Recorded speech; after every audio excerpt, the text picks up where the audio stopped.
And welcome back, everybody, to another episode of the Still Curtain podcast. I'm your host, Tommy Jaggi, editor of StillCurtain.com. And joining me, as always, is Shayne Kubas, contributor for Still Curtain. The NFL Combine is in the books, Shayne. We learned some very interesting things this past week. I don't know about you, but I kind of sat there through most of it. I was busy for part of it on the weekend. Then I was able to catch back up on that. I actually really enjoy the Combine, so I want to share my thoughts on that. We're going to talk about the Combine as it pertains to the Steelers, risers and fallers, and players that Steelers could be looking at now that the Combine has concluded.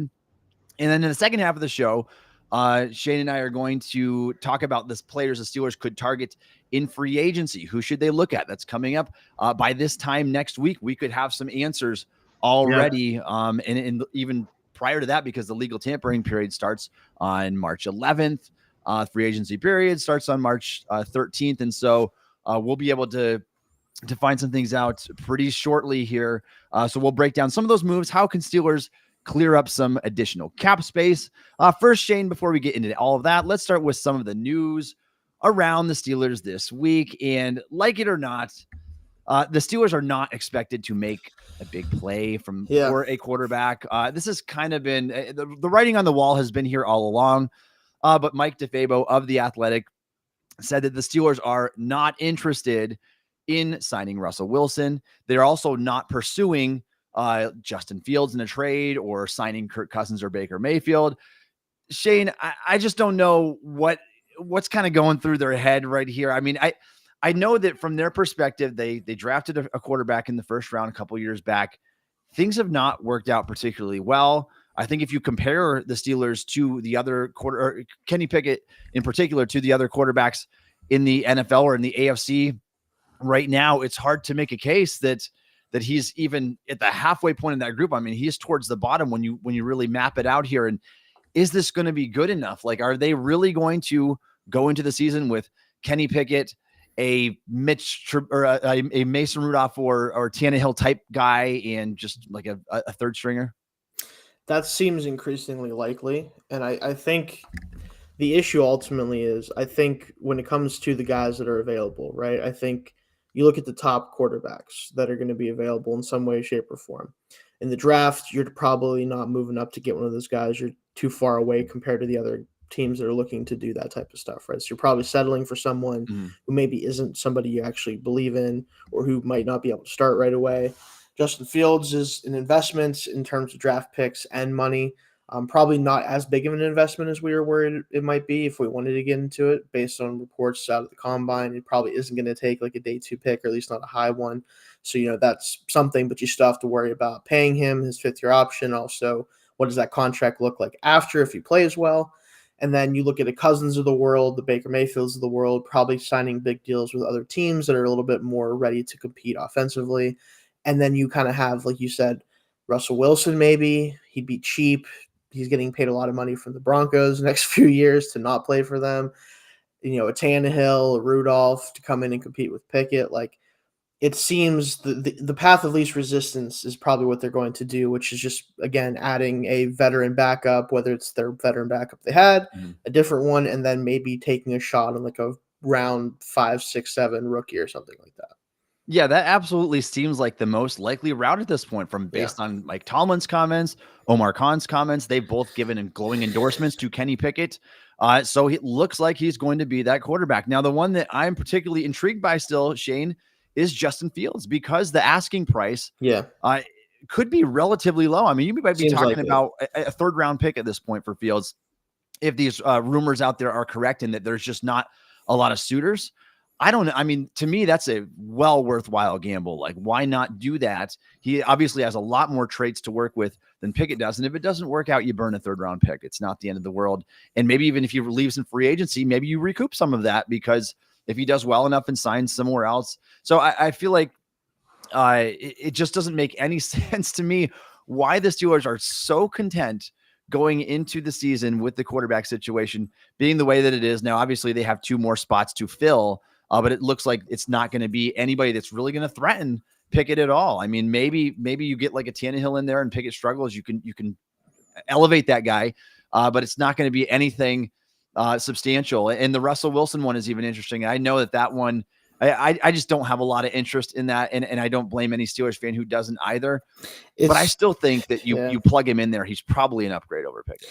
That my problem with it is what you kind of just said, is that he probably is an upgrade over Pickett, right? Where it's like, okay, he's a veteran. He didn't have a technically bad season last year. It was just a very the best way I can describe it, it was very lackluster to watch, right? For sure. The results were there at times, but it was a lot of like, and I think someone actually tweeted this out earlier, like he had the highest percentage of passes thrown behind the line of scrimmage of any quarterback in the last 20 years, the lowest percentage of intermediate balls thrown in the last 20 years. Like he has such a defined skill set at his age. Now that he is not able to do a lot of the crazy stuff he got away with as a younger player, he never developed. And this is kind of the problem with Wilson and why he's not going to play, I don't think, as long as some of the other quarterbacks that we've seen play super long, is he didn't develop more things to add to his game as he got older. And now that his game is not able to work the way that it did in Seattle, he's become this very defined, very limited quarterback. And in the system that Arthur Smith runs, maybe that's okay. Like maybe it's not going to ask a lot of him. Maybe he doesn't have to really worry about, okay, you have to hit the intermediate balls, you have to do this and that. Mm-hmm. But again, is that an upgrade over Pickett then? Like, wouldn't you rather just at that point just see if he can go out there and be better in the system? Like, I probably would, because like there's no upside to the Wilson thing. Well, I understand the reasoning of that for sure. And Russell Wilson is playing the worst football of his career.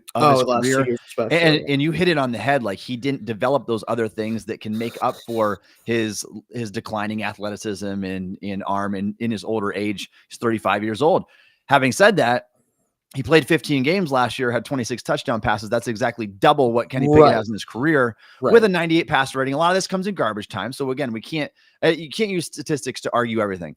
I just feel like the Steelers, it seems like a play that the Steelers generally would like. You're talking about a 9-time Pro Bowl guy, a guy that's won a lot of playoff games. He has a Super Bowl ring.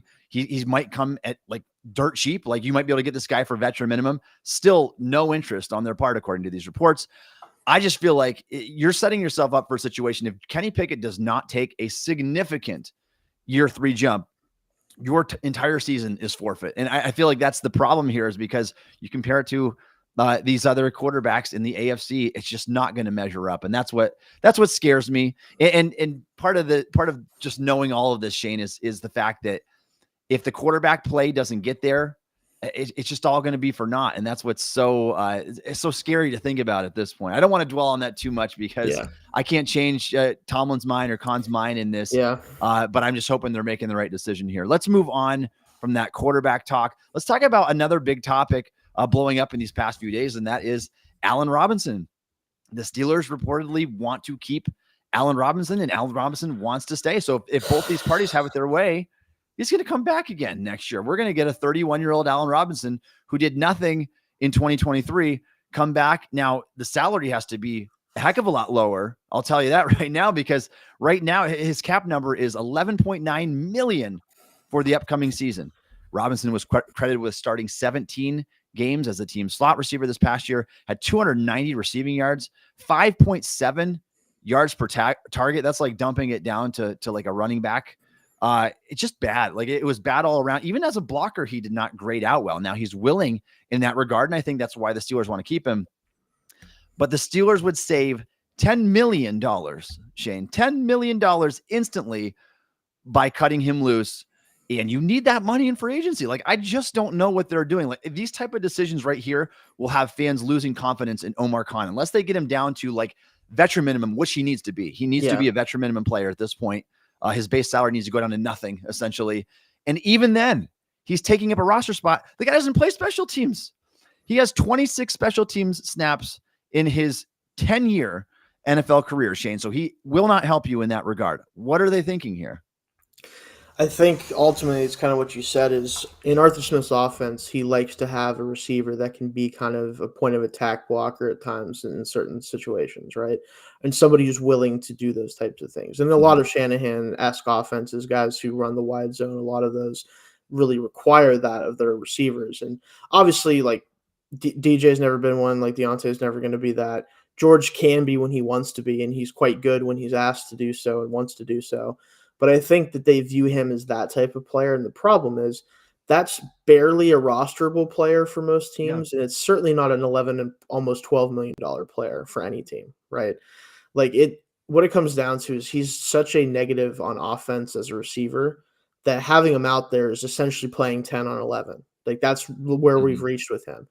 And even if he wants to come back, right, and they want him back, this has to be a situation where you cut him from his deal and you sign him to a veteran minimum contract, not a pay cut, not like we'll save $6 million, we'll pay you $5 million. Like it needs to be a cut and then return to the team on a veteran minimum. If it's anything Mhm. more than that, then it is just honestly, it's just not really defensible, in my opinion. Yeah, I can't make sense of it. I really can't. This is a guy Yeah. that really struggled to create separation, and he offers you nothing after the catch in his old age. Never really was much of an after the catch guy. He was more of a like win by boxing players out on the boundary type of receiver, go up and get the ball type of guy. But even that has kind of gone by the wayside here. Like if all you want is a blocker, like cut this guy. Sign Miles Boykin back. Sign Matt Yeah. Collins in free agency for a veteran minimum. Like Yeah. there are options out there that will give you as much as what Robinson gave you from the slot, which is a flat nothing basically. And you can do it at a fraction of the price. And so this would irritate the stuffing out of me, Shayne. I got to be honest. If they keep him around, even if he goes down to the veteran minimum, there is no receiving upside here whatsoever. I don't need him on the team. It's just, and again, it sucks because this was a great receiver for over a half decade in the league. He had a great run. He just doesn't have it anymore. And like, if you really love this position, if you want the guy who does what he is at least willing to do, if you're going to spend $10 million on, go sign Jawan Jennings then or something. Like at least then it's like, okay, I can get behind that. He can at least make plays with the football. Like we saw what he did in the Super Bowl and down the stretch for them. Like if you want that receiver, that type of guy so badly, then yeah, just go pick up one who's actually also good at playing receiver somewhat. Like that's the frustrating thing about it is that he clearly showed that it's not like the offense was bad, right? He just also isn't good anymore. I'm sorry. Like it just is what it is. Like this happens in the league. He's 31. A lot of receivers that are really good are not good anymore. 31. Like it just is what it is. Yeah, I mean, that's about all we can say about that. If you guys have any other opinions, you're welcome to share them here with us. It's just this one is really, really hard to make sense of. I hope that it works out for this team, but $10 million, that's a good chunk of money that you can put towards a really solid free agent signing, one that will certainly have a bigger impact than what Allen Robinson will in 2024. All right, the Steel Curtain Podcast is running a deposit match promotion up to $100 for any new daily fantasy user. Make sure you use code FANSIDED2 when signing up to receive your deposit match. Please remember to always game responsibly. Scan the QR code on the screen to see if you qualify. All right, Shayne, let's talk about the NFL Combine. It's in the books now. We've watched all of these players, over 300 of them, run through positional drills, test, weigh in, and it's easy to say. We can say this every single year. There are guys that really raised their stock and guys that did not quite do that, based on their performances here. And so I want to kind of go through some of these positions, and let's talk about the biggest risers first of all. And we'll touch on some of the guys that you have here. Maybe some of the names are a little bit different than mine, but who are the biggest risers as it pertains to the Steelers draft values, maybe from the NFL Combine? So one thing I do want to mention, and this is something I just like to say about the Combine all the time, is when we talk risers and fallers, it's about perception from the outside looking in. A lot of these players, even before the Combine, were already going to be ranked where they are currently by NFL teams. We just may not have caught up with it. Like a lot of this stuff, we're getting it secondhand from the top draft guys who are in the know. Like they're finding it out months after the fact sometimes. Like, oh, this guy's actually been quarterback for consensus for 3 months. We just didn't know. Or this tackles like, so a lot of this is not so much about what they actually did at the Combine. It's about seeing all the stuff that has made them where they already were, like the size, the metrics, stuff like that.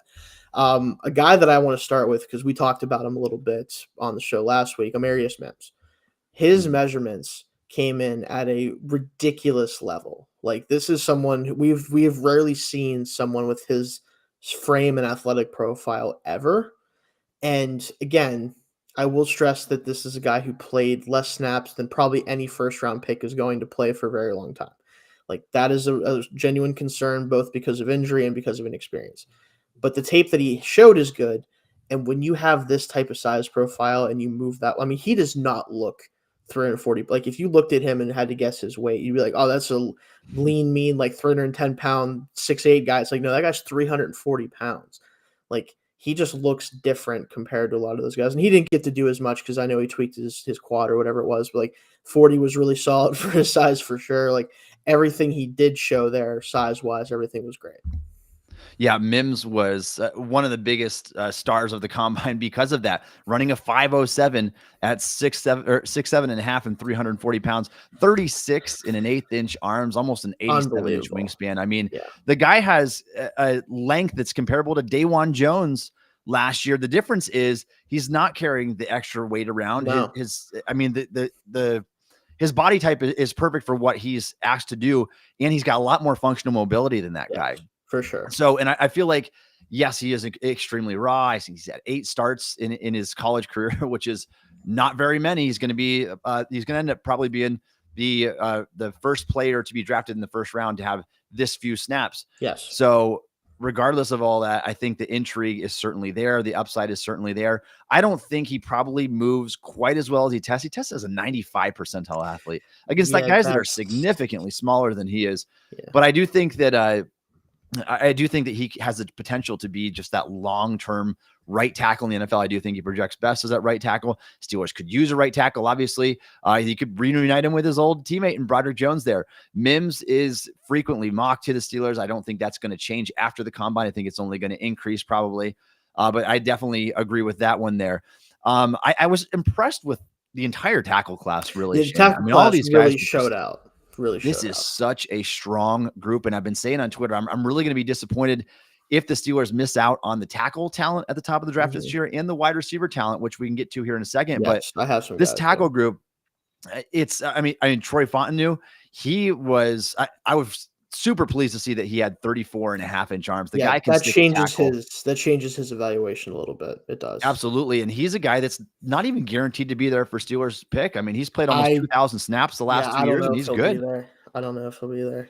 So it's just, I hate missing out because I feel like rarely do you get a chance to draft like this player in the first round who could be like an 8 to 10 year tackle for you.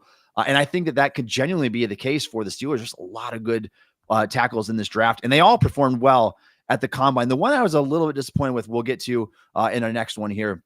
But for the most part, that group performed really well. The wide receiver class, Shayne, I'm enthralled with these receivers. Like this class is so much better than it was last year, really. And you look at last year's class, I mean, you got guys like Quentin Johnson going in the first round, Jackson Smith-Njigba. I think if you take away like the top 4 receivers this year, it might still be better than last year's class. Like it's that talented and that deep. Ladd McConkey had an awesome combine performance. He had a couple drops here and there. Was great in the gauntlet drill. These guys just tested phenomenally too. McConkey, Adonai Mitchell, and the Steelers are showing interest in these receivers too. It's not like they have no interest in looking at the receiver position. They had a formal visit with Roma Dunze. And so that guy's going to go like top 7 picks maybe in the draft. So it makes you wonder. And Adonai Mitchell and a few others near the top of the draft, Troy Franklin. So there's certainly interest on their part in drafting a wide receiver here. And it also makes you wonder, is anything going to happen with Deontay here? Are they interested in moving him, or do they just want to draft another receiver? Because I can't imagine that you'd have Deontay and you'd bring back Allen Robinson and you would draft a receiver. The combination of the 3 just doesn't make sense, but I wouldn't mind if the Steelers went the receiver route either.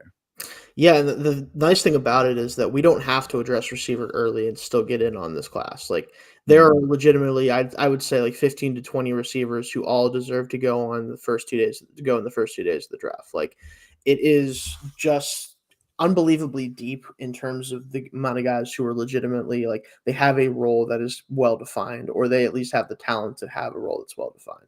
So I'm hopeful that they get rid of Robinson and they also attack receiver in this draft at some point. We know how our track record with drafting like 3rd, 4th, 5th round receivers, so maybe we should target it somewhere in there. But regardless, I want to see them jump into that market. And the fact that we're meeting with the top receivers does make me wonder if they're considering it even earlier than, day 2. So we'll see. We'll keep an eye out for that when we do like pro day visits and stuff. Yeah, absolutely. I think that's something that's certainly on their radar. Let's move to the center position here. Testing, Frazier and Powers Johnson really didn't do any Not testing much. here. No. I thought they both looked well though in the movement drills. Yeah, Frazier's still coming off the leg injury, I know, so he's Mhm. probably not, ready to test fully. Powers, I know he had like a bit of a thing at the Senior Bowl injury wise, but I'm sure he's fine. Like, I think they just don't need to test, right? Like these are guys that we kind of know a lot about them already in terms of what they're going to bring. And if he's not, especially for Frazier, if he's not 100%, there's no reason to, worry about testing poorly just because you're not Mhm. 100% there yet. Yeah, if we turn over to the defensive side of the ball, Peyton Wilson, the linebacker out of NC State, had just an awesome combine. Yeah. Moves very, very well. Ran a 4.3 or a 4.43, which is ridiculous. And for having 3 ACL tears in the past, I mean that's insane. Doesn't seem like it's bothering good for him too him. much. Yeah, medicals apparently a lot of the medical red flag guys all apparently checked out good too. Mhm. Like Penix checked out apparently well. Latu did. He did. Like that's huge for not just them, but for like the depth of this class. Like if those 3 are all actually viable, like could be in the league for a long time type of guys, that changes their evaluation a decent amount.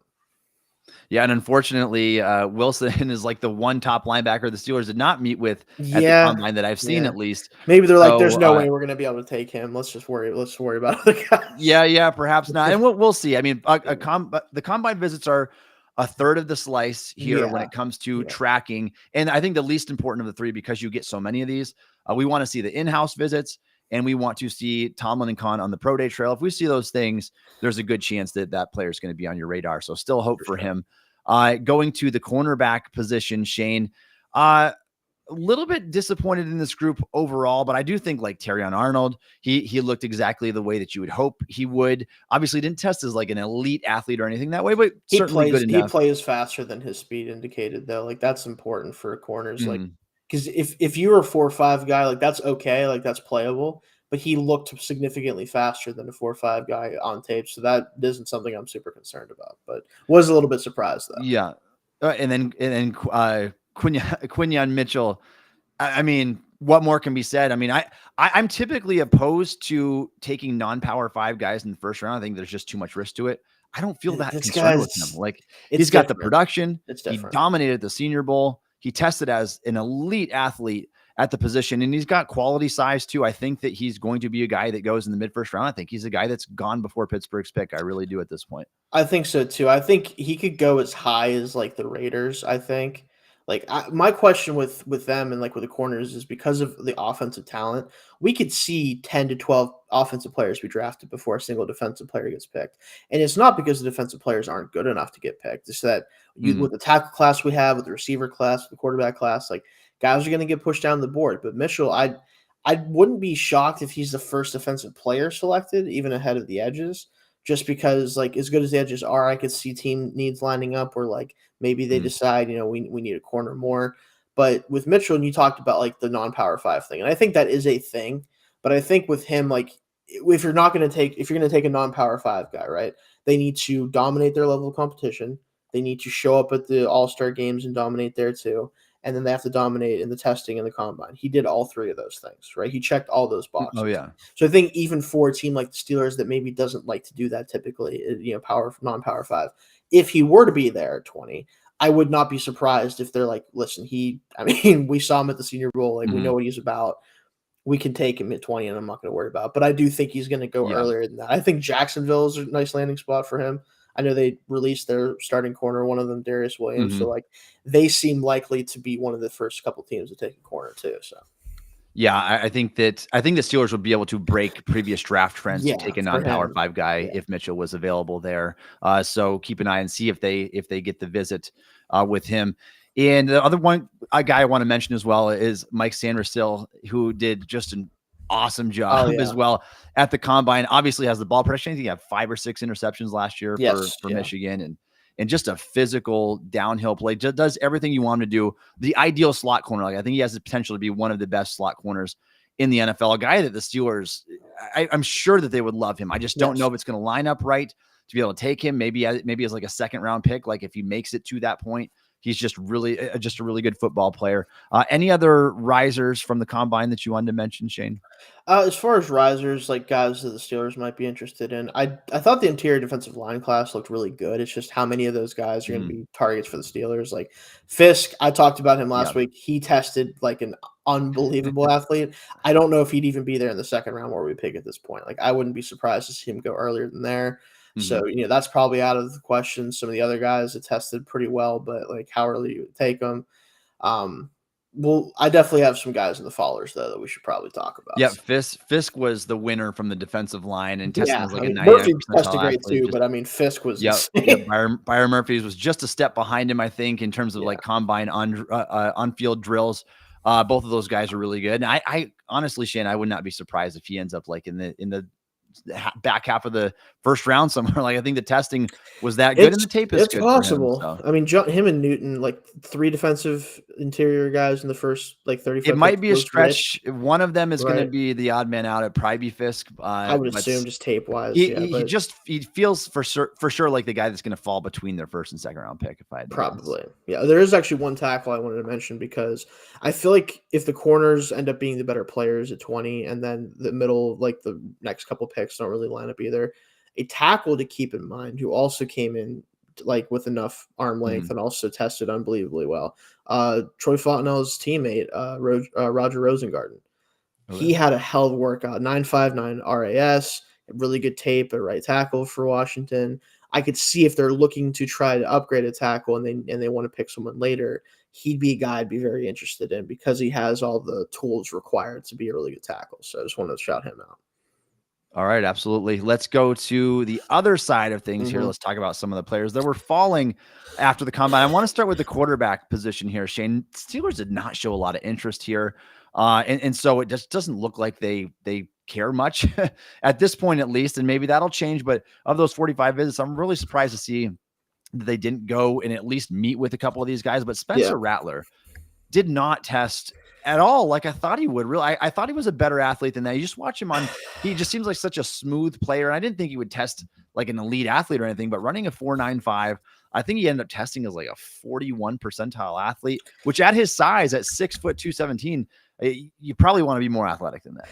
I feel like, and this is just my thought, I have no way of knowing this for sure, but I personally think he gained weight for the combine and tested anyway.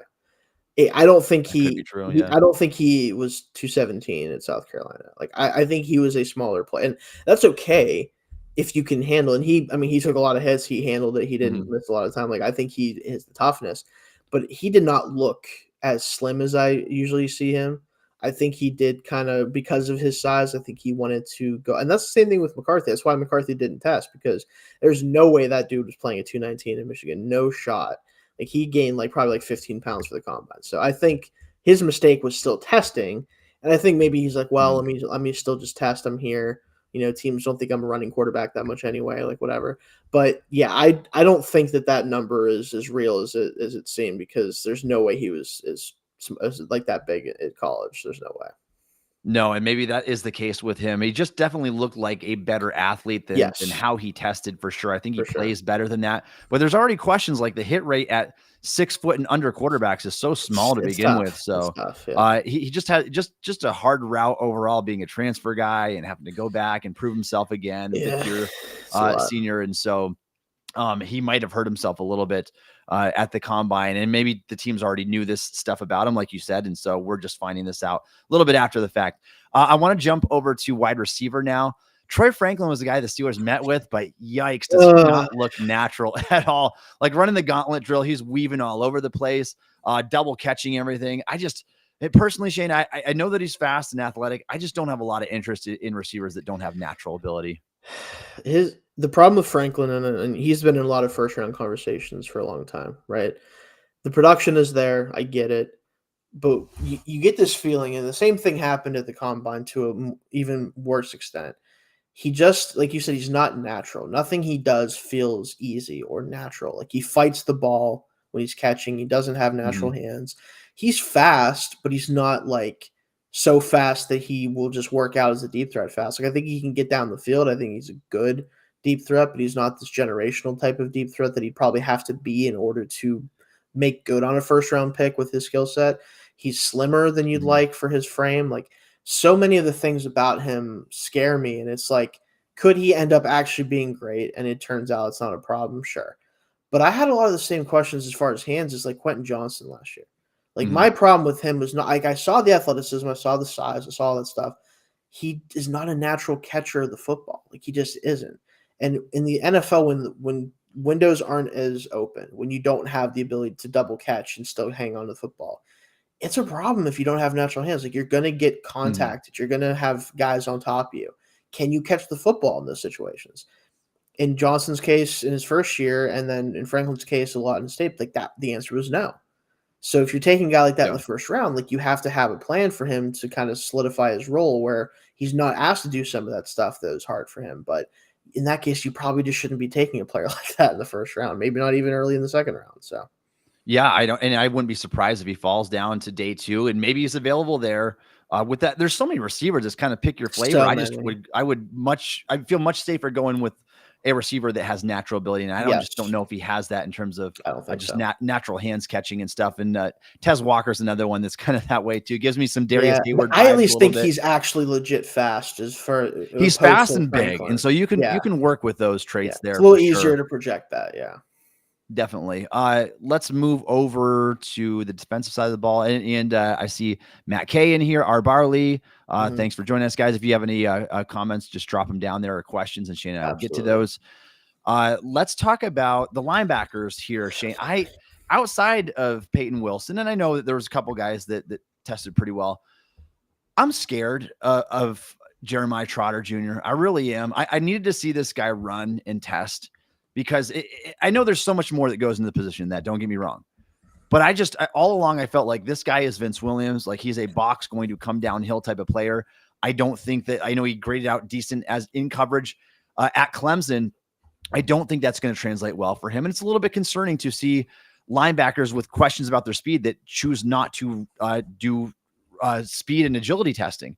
And the same can be said for Eichenberg as well, Tommy Eichenberg. And so another guy, both those guys Steelers met with. We know about. And we know their athletic limitations, but I feel like you kind of open up here and show us what you got here, because, like, honestly, if one of these guys came out here and run 4.9, you're on kind of an undraftable player, and I'm taking you late on day 3. So I think it is important to kind of gauge that. Are you an NFL athlete? Like, this is how you have to eliminate risk. And people say, oh, you're looking way too much into it. If he's a football player, he's going to play. And what about Jarvis Jones? Like, Jarvis Jones just had elite production. He came from a great school, but we ignored red flags when he was drafted, and he was a 4.9 guy, and he just couldn't do it. Like, he just was not an NFL athlete. And that's why I want to see, I had big questions about some of the athletic traits of some of these linebackers here. And they just chose not to do anything. I think they might've done like the bench press, and that was about it. Maybe I think Eichenberg did a jump, and not much to it though. And I just want to know more. I want to know more about these guys. Yeah. And I think with Trotter, I'm a little less concerned, because I do think on his film that I've seen of him, which I've seen a little bit, because especially once they met with him, I wanted to watch a little bit, because I haven't gotten to linebackers yet. I think he moves well. I don't think he didn't jump off the screen to me, which is definitely a little bit of a concern at linebacker nowadays because of all the responsibilities they have. But I don't think he's a bad athlete. I think he might only, though, be just like an average one. And you can live with that if you're taking the guy in like the second or third round and you don't have high expectations of him early, and he has to, because a lot of those guys, if they can learn the position and they can get everything down, they can be a tick faster to the ball than someone who doesn't have that instinct or doesn't have that. And then it's okay. Eichenberg, though, I think he's a special teams linebacker. I think that's kind of what he's going to be personally. And that's fine, but like, I think the linebacker class, if you're going to take one in this class, take an athlete who you can teach to play linebacker. Like, there's so many examples of guys who might have good tape, but like, you can tell they're still learning the position. They still have a lot to learn. But if you take an elite athlete, you can develop those guys into linebackers, because they have the physical skills to run with slot receivers at times, run with running backs and tight ends. Like, they can cover space, and in the meantime, they can make plays on the ball by just getting there quickly, sideline to sideline. Like, that's got to be what you focus on if you're going to take one in this class, for sure. Yeah, absolutely. And Junior Colston out of Michigan's another Yes, one who he had didn't run. It always kind of him. I'm raises a less red concerned flag. too. Yeah, I'm less Yeah, concerned with when him you, too. yeah, but when I already have questions about Right. your athleticism and how you're going to perform in space, and you choose not to do these things, I mean, they need to do it at the pro day. And if you don't, I mean, obviously, if you don't do it there, then I don't think that I would draft you. I really don't. I don't feel like I would spend at least a pick where you're supposed to be drafted if you're not going to do these things. It shows me that you're kind of afraid to show what you got there. You're healthy Yeah. and you're not doing it. But Yeah. I get it from their side too. Your agent's probably telling you, hey, don't make a fool of yourself. Don't go out there and run a Some 4.82 guys or just something. But aren't good at the testing. Like some of these guys just aren't good testers. Like they just don't. Maybe yeah, they didn't train for it. Maybe they're just not. It's not natural to them, and that's fine. Like it really. Like if you're just not going to put up the time that's representative of your athleticism because you just don't do those things well, I get it. Then yeah, you probably shouldn't test because it might give people a perception about you that isn't true. But it still does. It's like you said. It's another mhm, question then for teams. Like, did they not run because they're just not good at a 40-yard dash? Like Keon Coleman. We'll talk. I wanted to mention him. I don't have him as a faller yeah, or a riser. I think he was kind of in line with what I expected. mhm, His 40 time looks bad on the surface, but his 10-yard split was good. You can see that he's a build up speed guy on tape. He's not this sudden athlete. Like his time makes sense within the context of the player he is. Like I'm not scared off by it because the rest of his testing was yep, unbelievable. And we saw how fast he was in drills. He was the fastest receiver there at the gauntlet drill. So his 40, although not good time, is not a problem for me because it lines up with what I would expect. mhm, For those guys, if they ran a 4.8, now I'm like, okay, I now have to wonder, is the speed I see on film, is it slower than I think? Like, am I missing something there? If they run a 4.5, though, it's like, oh, okay, well, I didn't see that on tape. Is it there and I just didn't see it? Like, it creates mhm. questions around your game when you do that, I think. Yeah, it's about minimizing risks and Yeah. maximizing potential. I think that's what we need to use the combine form. It is a form of analytics, but I think it's very important because teams miss far too often, and Yeah. they're willing to take these bad athletes. The Ferguson guy that the Ravens took a while back, a pass rusher. Oh, yeah. Yeah, they just ignore, like, they ignore all these numbers. And so I'm not saying that we should use this as the only means to No. evaluate. By no But means there's should we do trends that. that you can follow that make that line up year to year, like with athleticism Yeah, and play in position. So, yeah, for sure. And then looking at this another way, Shayne, in respect to the Steelers, they need a linebacker that can move in space and yes. can cover and can play three downs. Hmm. I think that Holcomb is the only guy on the roster that fits that profile, and we don't know where he is in Yeah. terms of We don't his know if he'll be recovery. ready, when he'll be ready, how much it's going to affect him. He's had injuries already. Mhm. Like it's important to have somebody who just is physically capable of doing those things because you could be a great player, like an Landon Roberts is a great football player. He just isn't going to do the same things that Holcomb does well. It just isn't in his game, right? And because of that, it's a limiting factor. So you're right. I think it's important for if you're going to take a linebacker in this class that you see what these guys can do with that. Yeah, for sure. And I think it is a sneaky need for the Steelers. I think it's something that Yeah. they're going to either prioritize in free agency or possibly on day 2 of the draft this year. Mhm. Um, let's go to the cornerback position here, Shayne, and a couple guys that I don't know what to make of this. Like Ennis Rakesaw is one. I think he's a late round potential type or it's not late round, late first round potential cornerback who I didn't think really helped himself with the movement drills at the combine. And then I feel like you look at a guy who was very much a candidate to be a Steelers first round pick, like a Nate Wiggins out of Clemson. And he weighs in at 173 pounds, which again is concerning by itself. That's the 12th lightest corner to ever weigh in at the NFL Combine Yeah. since 1999, according to Mock Draftable's database. And also he goes and he pulls up lame right after the 40. Like, I feel like we've seen this song and dance so many times with like these lean, wiry players like that. And they go and hurt themselves on their first run. Wasn't able to do anything the rest of the day. Like, I think that he might be a guy that Steelers are scared away from. Honestly, he missed half of the 2023 season. His tape is good, but it's a little bit up and down. I thought he'd be longer. I really did. And I think maybe I was deceived because his frame is narrower than I thought it would be. But I thought he was going to have like 31, maybe 32-inch arms. He comes in at like 30 and like 5/8 arms. Is not ideal at all for an outside corner. Like, you want that's not even threshold that you want to hit.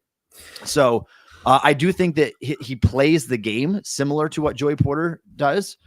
but I've got a lot of concerns about him now after the combine. I think the problem with Wiggins is like you watch his tape and you're like, okay, this guy can play, right? Like you can tell that he has the ability to play press and he's fast. Everything lines up. The problem is ultimately is if he actually has to play at 173 to be effective, like if that's his actual play weight, which I tend to think both him and Worthy, who we didn't bring up, shout out to him for breaking the combine 40-time record as Xavier Worthy receiver out of Texas. But I think both of those guys lost a little bit of weight to run fast at the I legitimately think they both are trying to break 4.3, and they did, but at what cost, right? Because like if Wiggins has to play at 173 to be himself, that's a level of weight that is just going to be an issue at times. Like you look at Emmanuel Forbes last year, he was a guy that we talked about a lot because the tape was very interesting. He had ball skills, all that stuff. But there were games last year. Now he's a rookie. Every rookie can get beat by these guys, but especially the Eagles game, like both of them really, but especially the first one. A.J. Brown just annihilated him in ways that most NFL corners just don't get beat. Like it was just impossible for him to cover him because of his weight. Like that was the biggest factor. Like it's not that he's not athletic enough. It's not they can't run with him. He just could not affect A.J. Brown at all at the line of scrimmage or down the field. He just doesn't have the weight to do it. Right? With Wiggins, you worry, like, can he press these taller, more powerful receivers? Can he get in their face and actually stay with them? Because, yeah, he has the makeup speed if he gets beat, but, like, if he can't out-physical them at the catch point, if he can't, body them down the field, it's going to be an issue at times. It just is. Like, that weight is something that he has to get up if he wants to play that style in the NFL. Yeah, and it's absolutely a concern. Yes, you can get bigger, but I feel like the success rate of these guys that are drafted at a very lightweight, they just don't turn out very well. And it's not looking good for Emmanuel Forbes already, even though I loved his film coming out of college. And so I guarantee you that most teams would have preferred him come into the combine at 183 and run a 4.36 rather than running a 4.29 at 173. They already know he's fast. And fast is fast. I mean, you're going to be as fast as any receiver you go up against, essentially. Sure. So that one does scare me a little bit, though, and he does have a bit of an injury history. I mean, like I said, he missed about half the season last year, and he's not quite there yet. I think that there's potential for him to be a quality, like lockdown man cover corner in the NFL, can do the bump and run type of stuff.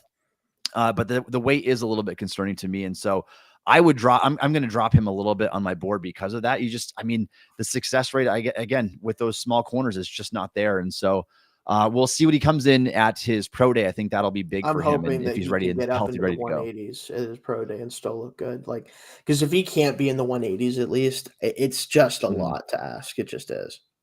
Yeah, and the reason why Shayne and I spend time on this prospect, I mean, Nate Wiggins is one of the most frequently mocked players to the Steelers in the first round, and he does check a lot of boxes. He's the underclassman. He's athletic. He comes from a top-notch ACC school, and so just you go right down the line. That all makes sense. See why the Steelers would have. And they have a huge need at corner. Like the corner position opposite of Joey Porter is arguably the biggest need on the team. So he will be in contention for that spot. But I kind of feel like just knowing the injuries that Tomlin has dealt with on his team recently, I feel like any sort of thing that's going to scare him away from an injury sense will cause him to go a different direction, but we'll see what happens there. Probably. Let's talk about the players, Shayne, who or the positions rather that the Steelers are most interested in, just based on what we've seen, judging by their visits at the NFL Combine. How would you rank them? If you were to go to like 1, 2, 3, like what are positions they're most interested in right now? I think based on what we've seen, I think offensive line in general is one. Because I think the tackles, obviously, they were very interested in the tackles at the Senior Bowl and the offensive linemen at the Senior Bowl in general. I think the same thing can be said about the Combine. I would say receivers got to be up there just because of who they talk to. Like, I mean, for them to talk to those guys at all tells me that they're at least interested in the top receivers in this class and not just like the late round guys. I think linebacker and then corner, right? Like I think those four, which again, they all make sense. I think that's where they're going to spend a lot of their time in this class. And I'd love to see them throw their hat in the ring at interior defensive line a little bit too, but that's more later round guys probably for them just because of where the depth is and everything like that. But that's kind of how I see that shaking out so far, and it makes sense. Yeah, and I would say those same four positions for sure, and I'd probably rank them O-line, corner second, wide receiver, and then linebacker. They Yeah, did meet with a lot of corner. I mean, they met with they all the did. top corners. Terrion They Arnold, did. Cooper DeJean, who Yeah. did not test. Yeah, still Kool-Aid recovering from the McKinstry, leg. who Yeah. had Kool-Aid McKinstry ended up having a Jones injury that they kind of didn't know about, and so Yeah, which hey, he's not. good thing he found it though. He should be good then. Now they get it fixed, But it really was like, I mean, essentially all of the top corners in this class. Yeah. And so obviously that checks the box right there. The Steelers are certainly in play for a corner in the first round, but it was the same with the offensive linemen.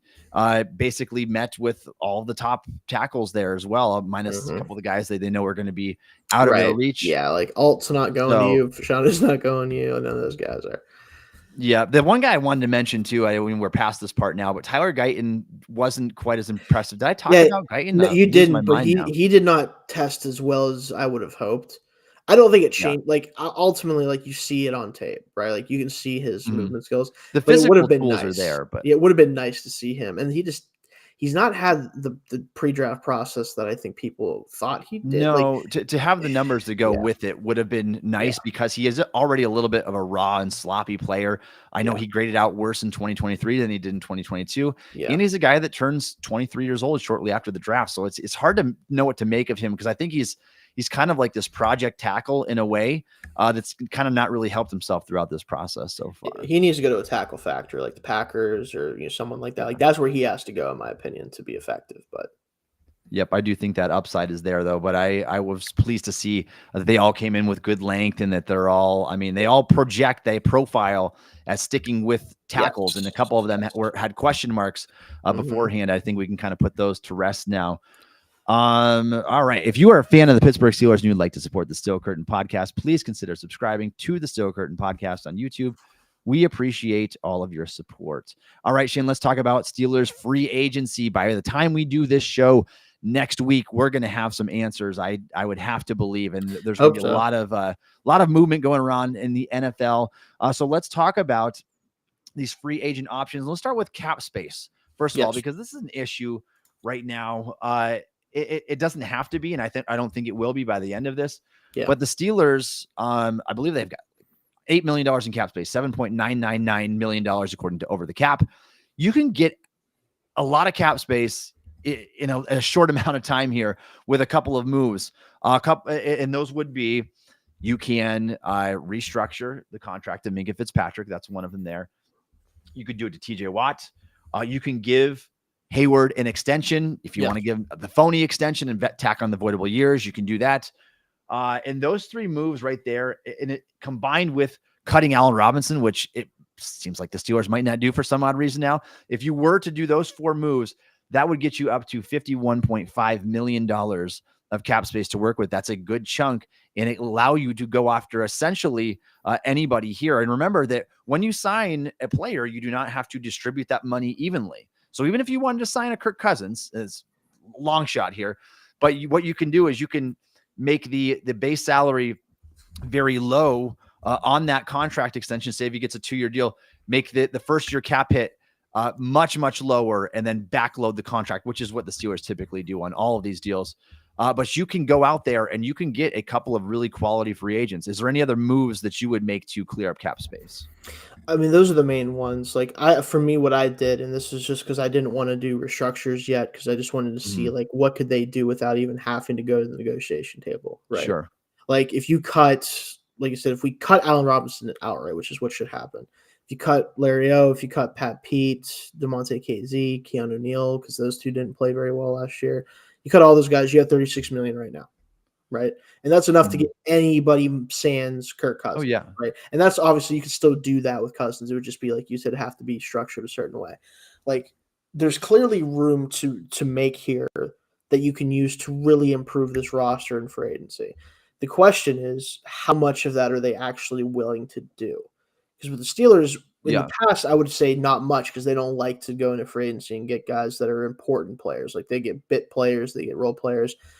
Now with Khan, what he's done the last couple of years, there is more of a chance that they are looking to do something like this, to free up space to get a premium free agent. Maybe it's even a trade for a guy like L'Jarius Sneed, who seems to be on the market at this point. Like I don't think that's going to happen with the Chiefs. So Something like that, like something along those lines could be done. It's just, again, do they want to do it or not? Yeah, and I prefer what you mentioned there, Shayne. I want to do it by cutting players. I think that the restructures and the extensions should be a last resort, really. And if you need that to make you relevant, which I guarantee the Steelers are going to end up doing at least a couple of those moves there. Cam, but I think I like for that. sure. Minka probably too. Yeah, because there's always consequences to them. We don't see them right away, but down the line, like we're already feeling Minka's cap number a little bit here because of the way that his contracts are structured might before. happen. Unfortunately, that's kind of probably part of why.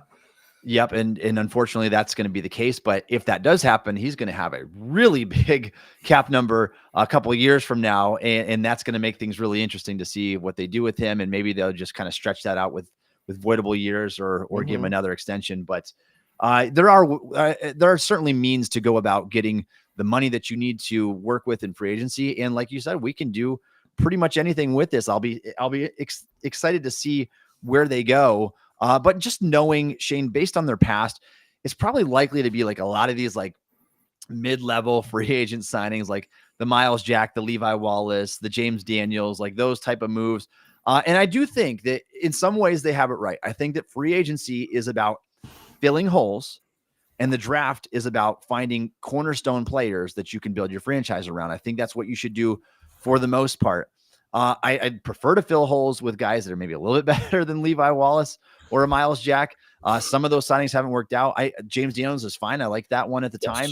But also, though, I do think that I think that Khan's track record in free agency is a little bit questionable. So I think he was brilliant in the draft last year.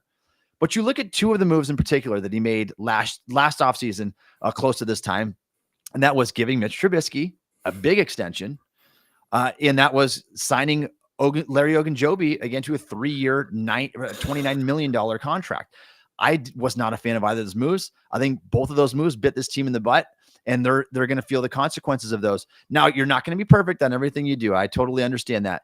But I think if we had to just choose one, obviously Khan has been better in the draft than he's been in free agency so far. Yeah, and I'm hoping that he can turn that around a little bit this free agency if he does dive into the market, because as much as like drafting is by far for me the most important thing a GM can do. Like if you're going to be good at something, I don't mind you being kind of not great at free agency, especially if you're not spending a lot of money while not being great at free agency. Like if you're whiffing on $20 million a year players constantly, then that's going to be a problem. But if you're taking calculated risks in free agency and they don't work out, they don't tend to work out, that's okay if you draft as well as he did last year. So if we're basing it off that, I think he's obviously done a great job overall. But hitting on a couple free agents this offseason, or maybe one or two big ones to help really elevate the ceiling of the team, that would be really nice to see from him going forward. Yeah, and I think that if that were to be the case, I think you can kind of just erase what the Larry Ogunjobi contract and the Mitch Trubisky extension from existence here. I think that would help. It would go a long way in terms of that. Shannon, you mentioned L'Jarius Sneed as another guy here. Yes, the Steelers could do that. I just wanted to put my 2 cents in here real quick. I do not like stomaching the double gut punch, and that is to pay to turn to a to trade good draft capital for a player and then immediately turn around and pay him. Because if this guy were to hit free agency, all you have to do is outbid the next highest team. Right. And so now knowing that it's the 1-2 punch here, that makes it harder to stomach, especially in a strong draft class like this. Like personally, I think at this point, knowing that he's been tagged by the Chiefs, same with Jalen Johnson, by the Bears, I would rather just hang on to that day 2 draft capital, I think, and then bid on maybe the next best corner that's available in free agency. And there are a couple of good options out there, Shayne. So I want to start with let's break down some of the options here, some of the top options for the Steelers in free agency. Where do you want them? Like in a perfect world, in your Omar Khan, where are you spending your money this year, and what kind of players are you going to go after? I think for me, the first thing I look at is a premium free agent at a position of need, obviously, right? Some of those guys you could look at. A Connor Williams at center would be really nice for this, especially for this scheme. I think he'd be great as that move blocker and kind of get out as a wide zone blocker. I think he was great for Miami, especially as a run blocker. He's good enough in pass protection. I don't think he's great, But again, like we haven't gotten great pass protection, so at least if we can have somebody who's elite at one part of the game, probably take that, especially with the direction of the offense. He would be great. I think a guy. The corner market's weird because like it's full of either projects or failed projects or older players who would be good for a year or two, but we know how much we like to do that, but I'm not really interested in doing that anymore, so I'm not going to go there. One guy that is interesting to me because he would fill a very important role that isn't filled right now and hasn't been filled for a few years. Kenny Moore from the Colts would be a fun addition if you can get him for a short enough contract where you're not spending a ton of money into his 30s or anything. He would be fun. Like those are guys I'd be looking at for sure. And then there's some linebackers that I like too. If you want to add to that room, I know that we got a chat earlier from our friend Art Barley there about Jerome Baker being available. He'd be very much that sideline to sideline coverage style player. That'd be nice to have. So somebody like that would be fun too. But I want to see them go after a legit, like capable starting player who has shown it for a while now to kind of round out that group, whatever group they want to target. Yeah, for sure. And Baker's interesting because you can actually go out and sign him any point now because he was on a contract and was cut from that contract. And so he didn't have an expiring contract, so doesn't have to wait until the free agency period. I think Baker's a good fit. I have an article coming out on him soon to break down why I think he would be an excellent pairing with what the Steelers have at the linebacker position. And you mentioned the other linebackers there. They're like, it's either like you get like the young athletic guy who's been very underwhelming, like the Devin White and the Isaiah Simmons, or you get the stone, like the old linebackers, like the Bobby Wagners and Eric Kendricks in their early 30s who are quality players, but you wonder how much they have left in the tank type of guys. And so that is one position though I absolutely could see them going again, even though they spent money on like 3 linebackers last year. Quan's no longer with the team, and I don't think he's going to be recovered from that. Unfortunately, either. I would look, first of all, Shayne, excuse me, you mentioned Connor Williams. That is one of my top guys that I would go after this year. I really think it is. He only played roughly 500 snaps last year for the Dolphins, but he was really good. Yeah, like, he graded out as the second best center in the league. I think he would be perfect for Arthur Smith's offense. He can get out and move in space. He can reach block. He can move laterally very well. I think that is just a great fit. And the guy, I think, is still only 26 years old, might be 27 this year. He's very young. So he's got a long career ahead of him. I know that fans are kind of getting sick of these signings every year. They want to see the Steelers do this in the draft. Like, oh, you need to go and get your decade-long center in the draft. I think there can be some truth to that, but this is a need. I think it lines up well with the talent that's in free agency this year. And I would really like to get a Connor Williams. I'd like a Lloyd Cushenberry. I think that he would be another one out there that's like, I think you are like a borderline, like top 10 center last year in the league. And now I know that you haven't done it your whole rookie contract. Like last year was definitely your best year. Yeah. But he's another one that would intrigue me because it would fill a major area of need. I mean, there is no center on the Steelers roster right now, really. Right. It would allow you to have flexibility in the draft where it's like, we don't have to take a Jackson Powers Johnson in the first round. We don't have to potentially trade up for a Zach Frazier in the second round to get the last of the good centers, or take a Graham Barton who's going to have to transition if you don't keep him at tackle, something like that. So I think those top 2 centers would be my top priorities.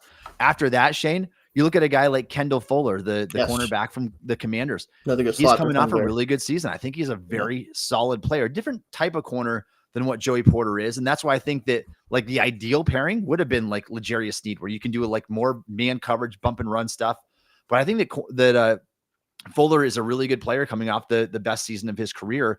And he's now, I think, probably the top corner on the market, with Jalen Johnson and Sneed both kind of off the books. I guess teams could trade for them. They're going to do like the sign and trade thing. Yeah. But I'm just not willing to give up that much capital and then turn around and go and pay those guys. So that would be another guy that intrigues me.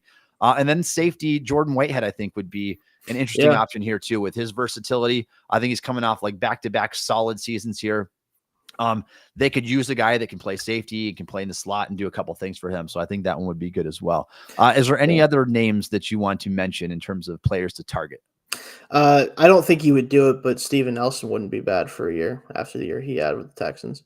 I don't think he'd come back Yeah. necessarily, but I wouldn't mind that for if we're just doing the Band-Aid thing. I think the main thing that people should be thinking about, like, and I've talked about this before, I think, on this show and other things I've done. The best GMs, what they do is they put themselves in a position with free agency to not have to do anything in particular in draft. They do Mhm. not want to set themselves up to where they are forced to do something just for the sake of fielding a proper roster.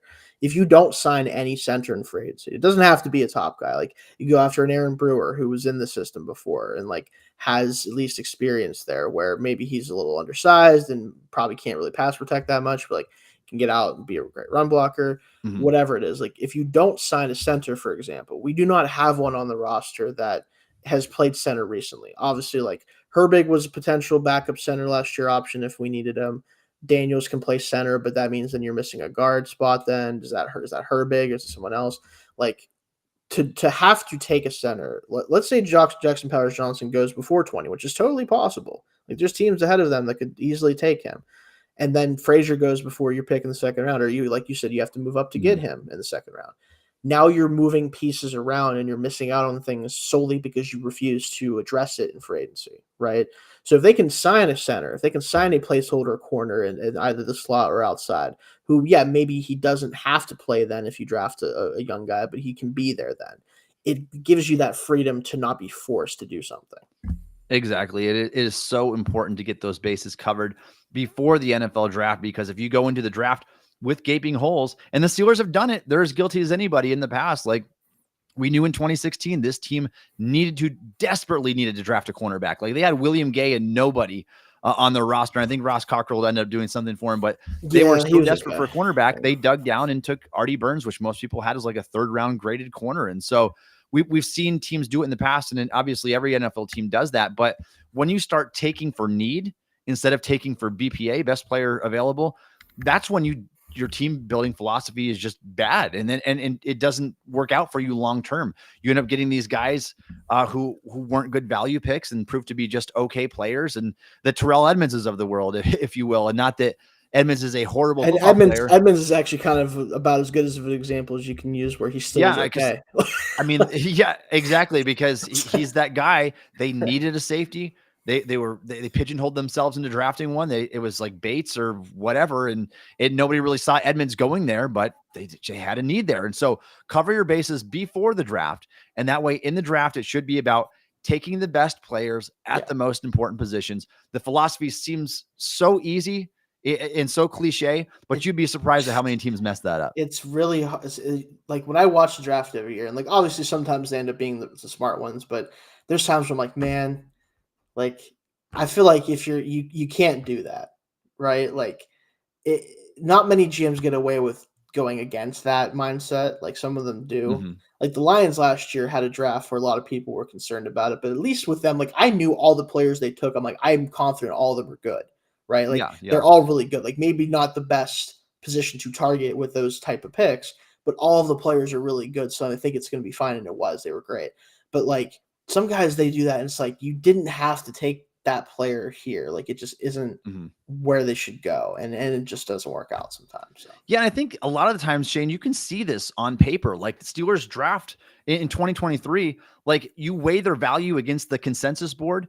Almost every pick was a great value pick for the Steelers. Right. A couple of them were on value, and some of them were great value. And Yeah. so it wasn't hard to see that this class is going to be good. And I think it's safe to say that already. You look at Benton and Porter and Broderick, and I mean, Darnell didn't give them much as a rookie, but I think that Washington can still be an improved player. Obviously, Especially he's this very year. young going forward. Herbig and even Trice, like the process. If he's the thought healthy, he process could is end up right starting still. for this team. Yes, Like, like if he's we're not going to healthy. let the draft run out and Corey Trice Right. go undrafted. This guy that if he didn't have an extensive injury history would be like a second or third round player. And so I loved last year's draft. If they can do something similar to that, I think that you've just completely rebuilt the foundation of your football team. And now it's about getting a quarterback, obviously, in the future if Kenny doesn't turn it around. But I think that that's a great place to start. And it's that philosophy you need to have. And that's why, and again, I question some of the things that Omar Khan and Mike Tomlin do. Like, why are we keeping Allen Robinson here? Do you really have that much faith in Kenny Pickett? Like, there are legitimate concerns, Right. things that concern me. But at the same time, Shayne, it's like, boy, if you keep drafting like that, I might It not might care not matter. about the Yeah, it other might stuff not quite matter so much. much. Yeah, So, it might not. Yeah. yeah, I would love to have another draft like that. So let's talk about this, Shayne. Can we predict a couple of the moves the Steelers might make here? Obviously, hundreds of players out there. We don't know exactly what they're going to do, but what is one move like you would predict that this team would make in free agency? I think the first thing that's going to happen in the first signing that we get from them is going to be a center. I don't know if it's going to be a Connor Williams level center. I don't know if it's going to be an Aaron Brewer level center. I don't know if it's going to be a guy that probably shouldn't start free, even if he had to, type of center. But I think they're going to get one because I think they know like this is a good center class. They know that if they don't take one or they don't pick one up in free agency, it's going to pigeonhole them in the draft a little bit because you can't leave that spot undone.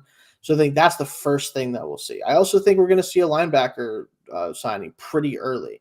I don't know if it's going to be Baker. That would make a lot of sense. I know you said you're going to write about that. It could be one guy that I think would be awesome, although I feel like he's going to be a Chief again. Drew Tranquil would be great. I know that he's up again because he only signed a 1-year deal with them, but I think he's gone back there. I'd be very surprised if he doesn't. He was big for them. Yeah. But somebody in that ilk of like a guy who can get in space, move around, make plays. That's somebody I think they're going to be looking to target to. So those would be I think the first two things I would expect them to do. Yep. I think that is very much in the realm of possibility. And Aaron Brewer seems like a fit. Arthur Smith guy there. Well, a guy that can play in that scheme. And I feel like he would be a good scheme fit for what the Steelers need. Yeah. He would be and that mid-level signing where he's not going to cost you too much, I wouldn't imagine. Yeah. I think they're going to get a corner early in free agency as well. I hope so, but I just feel like it's going to be a guy I don't want them to. So it's probably going to be the case. What I was going to say is they're probably like a mid-level signing, like Levi Wallace has an expiring contract. So does James Pierre, a couple other guys. And I don't know if any of those guys are going to come back or not. If like Pierre came back, it would be just on a veteran minimum contract, maybe to play special teams. So I think that they could go out and get another version of Levi Wallace this year, maybe at least to cover their bases. And they need a guy that can play the slot better, I think, as well. And so obviously some big needs there. I think if I had to guess their moves, though, like their first three moves in free agency, it's going to be corner, it's going to be center to cover their bases in those two positions, and then probably linebacker for the third one. I'd probably put that as number 3, or safety. Safety is definitely a big one for them as well. I want to see them just bite the bullet. Get rid of Neal and Casey like this. Yeah, I think they need to refresh. I have no interest, but yeah, they really need to refresh it. So I agree. Anything else that you wanted to get to before we wrap up today, Shayne? No, I think we'll hopefully have plenty to talk about next week. Hopefully free agency kicks off and we get a couple signings at least that we can talk about, at least rumors, things we can, other teams doing stuff that influences things. But and I'm sure everything will be swirling by then. All right, we go live on this show every single Wednesday at 1:30 p.m. Eastern time. Thank you for following us on the show today. You can follow Shayne on Twitter at Shayne Kubas. You can follow me on Twitter at Tommy Jaggi. You can download the Still Curtain podcast wherever you get your podcasts. Also check us out on YouTube or ask Alexa to play the Still Curtain podcast. We are also on Amazon Music now as of today. Yeah. Thanks for listening again to the Still Curtain podcast.